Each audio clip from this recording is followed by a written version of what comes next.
Hello বন্ধুরা, welcome to a new blog. তো এখন বাজে সকাল 9টা, আর তো ঘুম থেকে উঠে গেছে আর একটু খেলা করছে। এই দেখো, একটা ঘোড়া নিয়ে খেলা করছে আর আমি এদিকে রান্না শুরু করে দিয়েছি। তো আজকে আমি এখানে করছি আলু পোস্ত আর মূলো, বেগুন, আলু দিয়ে একটা তরকারি। তাহলে চলো ভিডিওটা স্টার্ট করা যাক। তো এখানে আমি প্রথমে টমেটোটাকে একটু ভেজে নিচ্ছি, তারপরে আলুটাকে একটু ভাজা ভাজা করে নেব।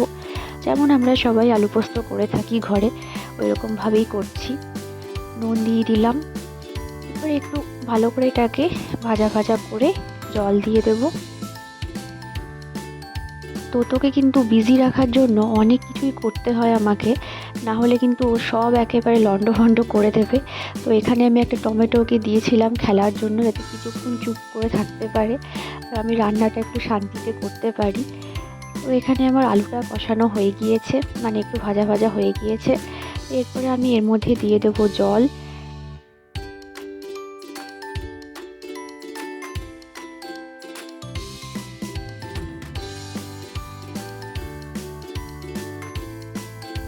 জল দিয়ে একটু নাড়াচাড়া করার পর 3 থেকে 4 মিনিট পর এর মধ্যে কিন্তু বেটে রাখা পোস্তটা দিয়ে দেব।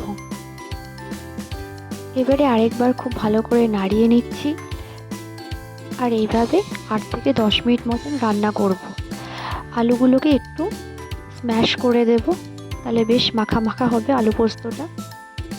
তোমরা কীরকম আলু পোস্ত পছন্দ করো অবশ্যই কমেন্ট করে জানিও।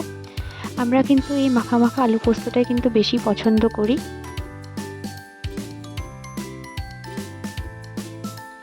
তাহলে আলু পোস্ত কিন্তু আমাদের এখানে রেডি হয়ে গিয়েছে। এইবারে সেকেন্ড আইটেমটা তৈরি করব। তো এখানে আমার মূলো কাটা হয়ে গিয়েছে আর আলুটা আমি এখানে কেটে নিচ্ছি, আলু আর বেগুনটা।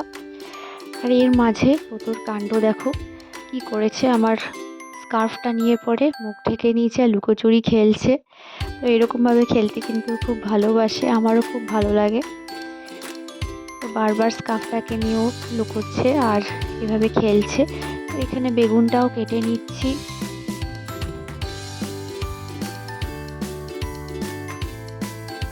তো সব কিছু আমার কাটা হয়ে গিয়েছে, এবার খুব ভালো করে ধুয়ে নিচ্ছি।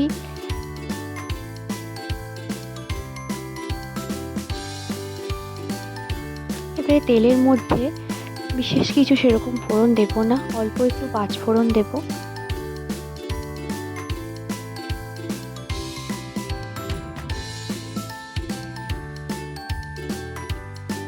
এবারে এর মধ্যে একটা টমেটো কেটে দিয়ে দিচ্ছি।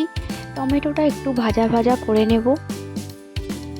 টমেটোটা একটু ভাজা হয়ে গেলে এবারে সব সবজিগুলো কিন্তু এর মধ্যে দিয়ে দিচ্ছি, একটু ভাজা ভাজা করে নেব।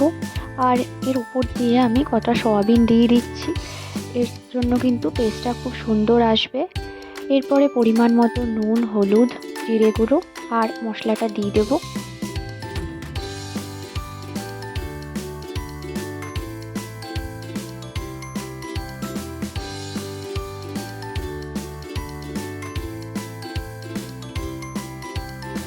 সবজিগুলোকে খুব ভালো করে মশলার সাথে মিশিয়ে একটু কষিয়ে নেব। একটু ভাজা ভাজা হয়ে এলে এর মধ্যে কিন্তু জল দিয়ে দেব আর 10 থেকে 15 মিনিট মতন ঢেকে একটু সামান্য আঁচে রান্না করলে কিন্তু এই সিম্পল তরকারিটা রেডি হয়ে যাবে। নামানোর আগে সামান্য একটু আটার গুঁড়ো আর একটু চিনি দিয়ে দেব।